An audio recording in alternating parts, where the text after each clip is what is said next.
Hi hello ನಮಸ್ತೆ welcome back to my channel ನಾನ್ ಪ್ರಿಯಾ. ಇವತ್ತು ಒಂದು ವಿಶೇಷವಾದ ದಿನ, ಅದುವೇ ಬಸವ ಜಯಂತಿ ಹಬ್ಬ ಹಾಗೆ ಅಕ್ಷಯ ತೃತೀಯ. ಕೆಲವರು ಈ ದಿನ ಬಸವನ್ ಪೂಜೆ ಮಾಡಿದ್ರೆ ಇನ್ನ ಕೆಲವರು ಲಕ್ಷ್ಮೀ ಪೂಜೆ ಮಾಡ್ತಾರೆ. ಬಸವ ಜಯಂತಿಯ ವಿಶೇಷ ಏನಂದ್ರೆ ಬಸವಣ್ಣವರು ಜನಿಸಿದ ದಿನನ ಸೆಲೆಬ್ರೇಟ್ ಮಾಡೋ ದಿನಾನೇ ಬಸವ ಜಯಂತಿ. ಜೊತೆಗೆ ಇವತ್ತು ಏನೇ ಮಾಡಿದ್ರು ಅದು ಡಬಲ್ ಆಗುತ್ತೆ ಅಂತಾರೆ. ಆದ್ರಿಂದನೇ ಎಲ್ಲರೂ ಚಿನ್ನ ಬೆಳ್ಳಿ ಪರ್ಚೇಸ್ ಮಾಡಕ್ಕೆ ಹೋಗ್ತಾರೆ. ನನ್ನ ಹಸ್ಬೆಂಡ್ ಒಂದ್ ಮಾತು ಹೇಳ್ತಾರೆ, ಚಿನ್ನ ಬೆಳ್ಳಿ ಮಾತ್ರ ಡಬಲ್ ಆಗ್ಬೇಕಾಗಿಲ್ಲ, ನಮ್ಗೆ ಇನ್ನೂ ಮಿಗಿಲಾದದ್ದು ಇನ್ನೂ ಮುಖ್ಯವಾದದ್ದು ಬೇರೆನೆ ಇದೆ. ಅದು ಏನ್ ಗೊತ್ತಾ, ಆರೋಗ್ಯ, ನೆಮ್ಮದಿ ಹಾಗೆ ಮನಃಶಾಂತಿ. ಈ ವರ್ಷ ಇವೆಲ್ಲ ಡಬಲ್ ಡಬಲ್ ಆಗ್ಲಿ ಎಲ್ರಿಗೂ ಅಂತ ಹಾರೈಸೋಣ. ಎಲ್ರಿಗೂ ಬಸವ ಜಯಂತಿ ಹಬ್ಬದ ಶುಭಾಶಯಗಳು. ಈ ವ್ಲಾಗ್ ಅಲ್ಲಿ ನಮ್ಮ ಮನೆಯಲ್ಲಿ ಹೇಗಿತ್ತು ಹಬ್ಬ ಅಂತ ತೋರಿಸ್ತಾ ಇದ್ದೀನಿ. ಬೆಳಗ್ಗೆನೆ ಎದ್ದು ಕಿಚನ್ ಗಾರ್ಡನ್ ಕಡೆ ನೋಡ್ದೆ, ತುಂಬಾನೇ ಹೂ ಬಿಟ್ಟಿತ್ತು. ಹೇಗಿದ್ರು ಹಬ್ಬದ ದಿನ ಹೂ ಕಿತ್ಕೊಂಡ್ಬಿಡೋಣ, ತುಂಬಾ ಹೂ ಬೇಕಾಗುತ್ತೆ ಅಲಂಕಾರಕ್ಕೆ ಅಂತ ಹೇಳಿ ಕಿತ್ಕೋತಾ ಇದ್ದೀನಿ. ಜೊತೆಗೆ ವೆಜಿಟೇಬಲ್ಸ್ ಕೂಡ ಇತ್ತು, ಸೊ ಅದ್ರಲ್ಲಿ ಏನಾದ್ರೂ ಮಾಡಿದ್ರಾಯ್ತು ಅಂತ ಕಿತ್ಕೋತಾ ಇದ್ದೀನಿ. ಮೇನ್ ಆಗಿ ಬದನೆಕಾಯಿ ಜಾಸ್ತಿ ಬಿಟ್ಟಿತ್ತು ಕಿಚನ್ ಗಾರ್ಡನ್ ಅಲ್ಲಿ. ಈ ತರ ಎಲ್ಲ ಹೂಗಳನ್ನ ಎತ್ಕೊಂಡು ಪೂಜೆ ಮಾಡೋದೇ ಒಂದ್ ಖುಷಿ, ತರ್ಸೋದ್ ಬೇರೆ. ಆದ್ರೆ ಈ ತರ ನಮ್ಮ ಗಾರ್ಡನ್ ಅಲ್ಲೇ ನಾವೇ ಬೆಳ್ಕೊಂಡು ಹೂಗಳನ್ನ ಅದನ್ನ ಖುಷಿಯಿಂದ ಎತ್ಕೊಳೋದೇ ಒಂದು ಖುಷಿ ನನ್ಗೆ. ಮೇನ್ ಆಗಿ ಹೂಗಳಂದ್ರೆ ಹಾಗೆ ಅಲ್ವಾ, ಒಂದು ನಗು ತರ್ಸುತ್ತೆ ಮುಖದಲ್ಲಿ, ಒಂದು ಖುಷಿ ತರ್ಸುತ್ತೆ.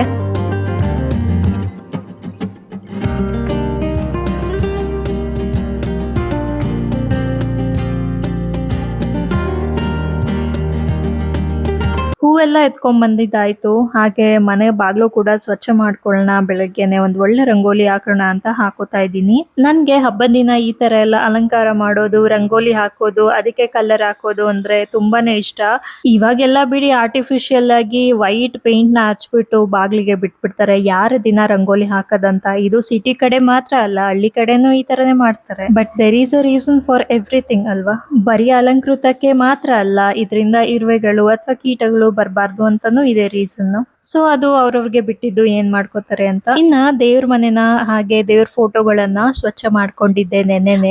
ದೇವ್ರ ಮನೆ ಇರುತ್ತಲ್ಲ, ಊದ್ಗಡ್ಡಿ ಎಲ್ಲ ಹಚ್ಚುತ್ತೀವಲ್ಲ, ಕರ್ಪೂರ ಎಲ್ಲ ಹಚ್ತೀವಲ್ಲ, ಸೊ ಅದು ಫುಲ್ ಬ್ಲಾಕ್ ಆಗಿರುತ್ತೆ. ಒಂದ್ ಲೇಯರ್ ಬ್ಲಾಕ್ ಬಂದಿರುತ್ತೆ ಟೈಲ್ಸ್ ಎಲ್ಲ. ಸೊ ಅದನ್ನೆಲ್ಲ ನೀಟಾಗಿ ಉಜ್ಬಿಟ್ಟು ಕ್ಲೀನ್ ಮಾಡ್ಕೊಂಡಿದ್ದೆ. ಇನ್ನ ಮೇನ್ ಪ್ರಾಬ್ಲಮ್ ಏನ್ ಗೊತ್ತಾ, ಈ ಹಿತ್ತಾಳೆದು ತಾಮ್ರದಿರುತ್ತಲ್ಲ, ಇದನ್ನ ತೊಳೆಯೋದೇ ಮೇನ್ ಪ್ರಾಬ್ಲಮ್.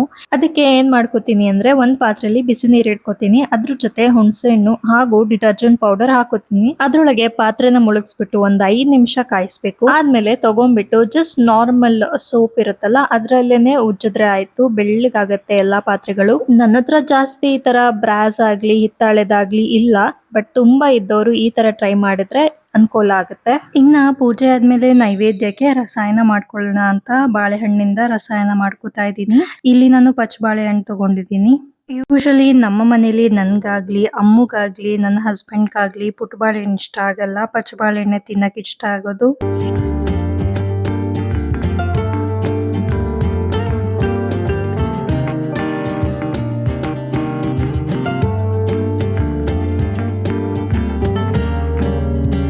ಸೊ ಒಂದು ಬೌಲ್ಗೆ ಬಾಳೆಹಣ್ಣನ್ನ ಚಿಕ್ಕದಾಗಿ ಕಟ್ ಮಾಡ್ಕೊತಾ ಇದ್ದೀನಿ.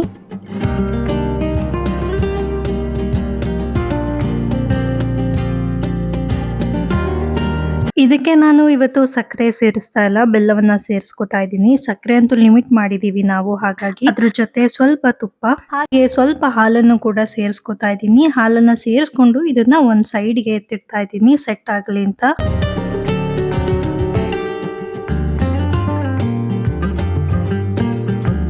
ಇನ್ನ ಇವತ್ತಿನ ಅಡಿಗೆಗೆ ಏನ್ ಗೊತ್ತಾ ಸ್ಪೆಷಲ್ ರೆಸಿಪಿ, ಇವತ್ತು ಮಾವಿನಕಾಯಿ ಸಾಂಬಾರ್. ನಾನು ಕೂಡ ಫಸ್ಟ್ ಟೈಮ್ ಟ್ರೈ ಮಾಡಿದ್ದು, ಬಟ್ ಟ್ರಸ್ಟ್ ಮೀ ತುಂಬಾನೇ ಚೆನ್ನಾಗಿತ್ತು ಇದು. ಮಾವಿನಕಾಯಿ ಜೊತೆಗೆ ಸ್ವಲ್ಪ ನುಗ್ಗೆಕಾಯಿ ಕೂಡ ತರಿಸಿದ್ದೆ. ಹಾಗೆ ಬೆಳಿಗ್ಗೆ ಕಿತ್ಕೊಂಡ್ ಬಂದಿದ್ವಲ್ಲ ಕಿಚನ್ ಗಾರ್ಡನ್ ಇಂದ ಬದನೆಕಾಯಿ, ಸೊ ಅದನ್ನು ಹಾಕ್ತಾ ಇದ್ದೀನಿ ಜೊತೆಗೆ. ಇನ್ನ ನುಗ್ಗೆಕಾಯಿಗಳನ್ನ ಅದ್ರದ್ದು ನಾರ್ ಇರುತ್ತಲ್ಲ, ಫೈಬರ್, ಅದನ್ನ ತೆಗ್ದು ನೀಟಾಗಿ ತೊಳ್ಕೊಂಡು ಹೆಚ್ಚ್ತಾ ಇದ್ದೀನಿ.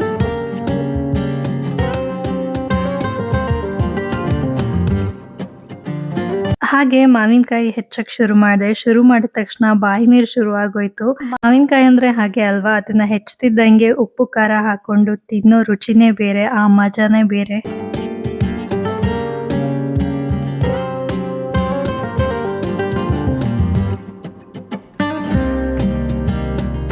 ನಾನು ನನ್ನ ಹಸ್ಬೆಂಡ್ ಇಬ್ರು ಜೊತೆಯಾಗಿ ತಿಂದ್ಬಿಟ್ಟು ಇನ್ನ ಉಳ್ದಿರೋ ಮಾವಿನಕಾಯಿನ ನಾನು ಸಾಂಬಾರ್ಗೆ ಹಾಕೋಣ ಅಂತ ಸ್ವಲ್ಪ ದೊಡ್ಡದಾಗಿ ಕಟ್ ಮಾಡ್ಕೊಂಡು ಈ ತರ ಬೇರೆ ತರಕಾರಿಗಳೊಂದಿಗೆ ಸೇರಿಸ್ಕೊತಾ ಇದ್ದೀನಿ. ಇವತ್ತು ನಾನು ಸಪ್ರೇಟಾಗಿ ತರಕಾರಿಗಳನ್ನ ಬೇಯಿಸ್ಕೊಂಡು ಆ ಥರ ಮಾಡ್ತಾ ಇಲ್ಲ, ಒಟ್ಟಿಗೆನೆ ಮಸಾಲ ಎಲ್ಲ ಸೇರಿಸ್ಬಿಟ್ಟು ಒಟ್ಟಿಗೆನೆ ಕುಕ್ಕರ್ಗೆ ಹಾಕೋತಾ ಇದ್ದೀನಿ. ಹಾಗಾಗಿ ಮೊದಲೇನೆ ನಾನು ಮಸಾಲಕ್ಕೆ ರೆಡಿ ಮಾಡ್ಕೋತಾ ಇದ್ದೀನಿ. ಮಸಾಲಕ್ಕೆ ಮಾಮೂಲಿ ತೆಂಗಿನಕಾಯಿ, ಈರುಳ್ಳಿ, ಬೆಳ್ಳುಳ್ಳಿ, ಹಾಗೆ ಟೊಮೆಟೊ, ಸಾಂಬಾರ್ ಪುಡಿ, ಅಚ್ಚ ಖಾರದ ಪುಡಿ ಸೇರಿಸ್ಕೊಂಡು ಸ್ವಲ್ಪ ಶುಂಠಿ ಸೇರಿಸ್ಕೊಂಡಿದ್ದೀನಿ ರುಚಿಗೆ.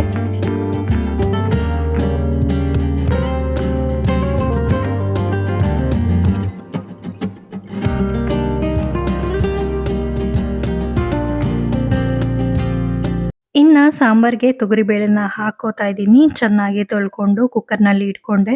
ಇದ್ರ ಜೊತೆ ನಾವು ಗ್ರೈಂಡ್ ಮಾಡ್ಕೊಂಡಿದ್ವಲ್ಲ ಮಸಾಲ, ಅದನ್ನ ಸೇರಿಸ್ಕೊತಾ ಇದ್ದೀನಿ. ಇದನ್ನ ಸೇರಿಸ್ಕೊಂಡ್ಬಿಟ್ಟು ನಾವು ಹೆಚ್ಚಿಟ್ಕೊಂಡಿದ್ವಲ್ಲ ಆ ತರಕಾರಿಗಳನ್ನೆಲ್ಲ ಒಟ್ಟಿಗೆ ಸೇರಿಸ್ಕೊತಾ ಇದ್ದೀನಿ.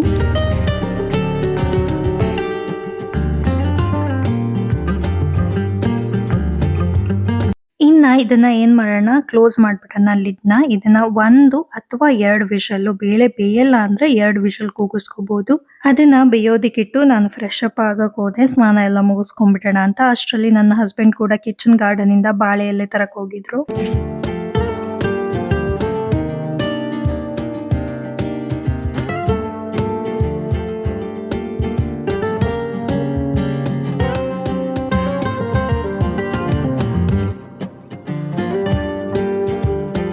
ಫ್ರೆಶ್ ಅಪ್ ಆಗಿಬಿಟ್ಟು ಇನ್ನ ಕುಕ್ಕರ್ದು ವಿಷಲ್ ಹೋಗಿರ್ಲಿಲ್ಲ, ಹಾಗಾಗಿ ನಾನು ಅಷ್ಟರಲ್ಲಿ ಕೋಸಂಬರಿ ಮಾಡ್ಕೊಂಡ್ಬಿಡೋಣ ಅಂತ ಮಾಡ್ತಾ ಇದ್ದೀನಿ.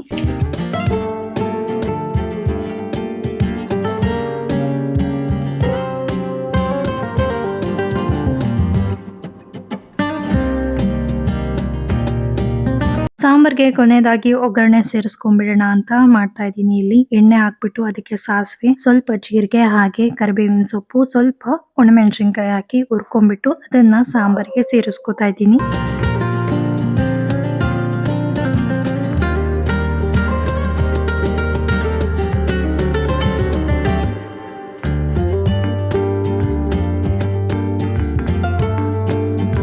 ಇದಕ್ಕೆ ರುಚಿಗೆ ತಕ್ಕಷ್ಟು ಉಪ್ಪು ಹಾಕೊಂಡು ಸ್ವಲ್ಪ ಒಂದು 5 ಮಿನಿಟ್ಸ್ ಕುದಿಸ್ಕೊಂಡ್ರೆ ಆಯ್ತು, ಸಾಂಬಾರ್ ರೆಡಿ ಆಗಿರುತ್ತೆ.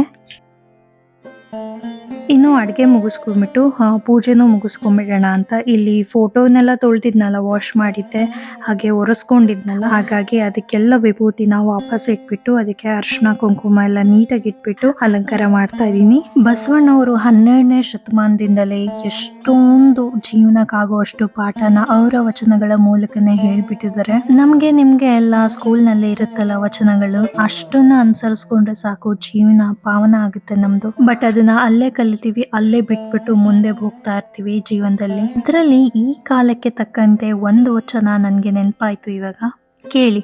ತನಗೆ ಮುನಿದವರಿಗೆ ತಾ ಮುನಿಯಲೇಕಯ್ಯ, ತನಗಾದ ಆಗೇನು ಅವರಿಗಾದ ಚೀಗೇನು. ತನುವಿನ ಕೋಪ ತನ್ನ ಹಿರಿಯತನದ ಕೇಡು, ಮನದ ಕೋಪ ತನ್ನ ಅರಿವಿನ ಕೇಡು. ಮನೆಯೊಳಗಣ ಕೆಚ್ಚು ಮನೆಯ ಸುಟ್ಟಲ್ಲದೆ ನೆರೆಮನೆಯ ಸುಡದು ಕೂಡಲ ಸಂಗಮ ದೇವ.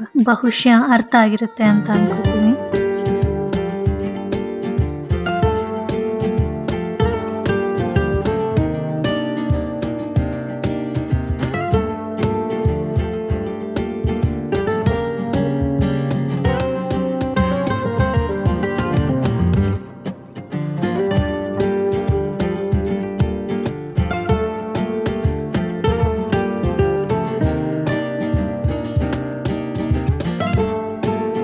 ಪೂಜೆ ಎಲ್ಲ ಮುಗೀತು. ಇನ್ನ ಮನೆಗೆ ಒಂದ್ ರೌಂಡ್ ಧೂಪ ಹಾಕೋಣ ಅಂತ ಹಾಕೋತಾ ಇದ್ದೀನಿ. ಇಲ್ಲಿ ಒಂದಿಷ್ಟು ಪಲಾವ್ ಎಲೆ, ನೀಮ್ ಪೌಡರ್ ಅಂದ್ರೆ ಬೇವಿನ ಪೌಡರ್ ಅಥವಾ ಒಣಗಿದ ಬೇವಿನ ಎಲೆನೂ ಆಗುತ್ತೆ. ಅದ್ರ ಜೊತೆ ಕರ್ಪೂರ, ಸಾಂಬ್ರಾಣಿ ಪುಡಿ ಇದೆಲ್ಲ ಹಾಕ್ಬಿಟ್ಟು ಮನೆಗೆಲ್ಲ ಒಂದ್ ರೌಂಡ್ ಬಂದೆ, ಸೊ ದಟ್ ಸ್ವಲ್ಪ ಪಾಸಿಟಿವ್ ಎನರ್ಜೀಸ್ ಬರುತ್ತೆ ಅಂತ. ಹಾಗೆ ಈ ತರ ರೆಗ್ಯುಲರ್ ಆಗಿ ಮನೆಯೆಲ್ಲ ಧೂಪ ಹಾಕೋದ್ರಿಂದ, ವಾರಕ್ಕೆ ಅಟ್ಲೀಸ್ಟ್ ಒಂದ್ಸಲ ಮಾಡೋದ್ರಿಂದ ನಮ್ಮ ಮನೆಯಲ್ಲಿರೋ ನೆಗೆಟಿವ್ ಎನರ್ಜೀಸ್ ಏನೇನಿರುತ್ತೆ ಅದೆಲ್ಲ ಹೋಗುತ್ತೆ. ಜೊತೆಗೆ ಮಸ್ಕಿಟೋ, ಸೊಳ್ಳೆ ಕಾಟ ಏನಾದ್ರೂ ಇದ್ರೆ ಅಥವಾ ಏನಾದ್ರೂ ಬೇರೆ ಕೀಟಗಳು ಇದ್ರೆ ಅದನ್ನು ಕೂಡ ಹೋಗುತ್ತೆ. ಧೂಪ ಎಲ್ಲ ಹಾಕಾದ್ಮೇಲೆ ಇಬ್ರುನು ಬಾಳೆ ಎಲೆ ಊಟ ಇವತ್ ಮಾಡ್ತಾ ಇದೀವಿ. ಏನೇ ನಾವು ಊಟ ತಿಂದ್ರು ಬಾಳೆ ಎಲೆ ಮೇಲೆ ತಿಂದ್ರೆ ಅದ್ರ ರುಚಿನೇ ಬೇರೆ ಅಲ್ವಾ. ಇಷ್ಟ ಆಗಿತ್ತು ನಮ್ಮ ಮನೆಯ ಹಬ್ಬದ ಬ್ಲಾಗ್. ನೆಕ್ಸ್ಟ್ ವಿಡಿಯೋ ಸಿಗ್ತೀನಿ.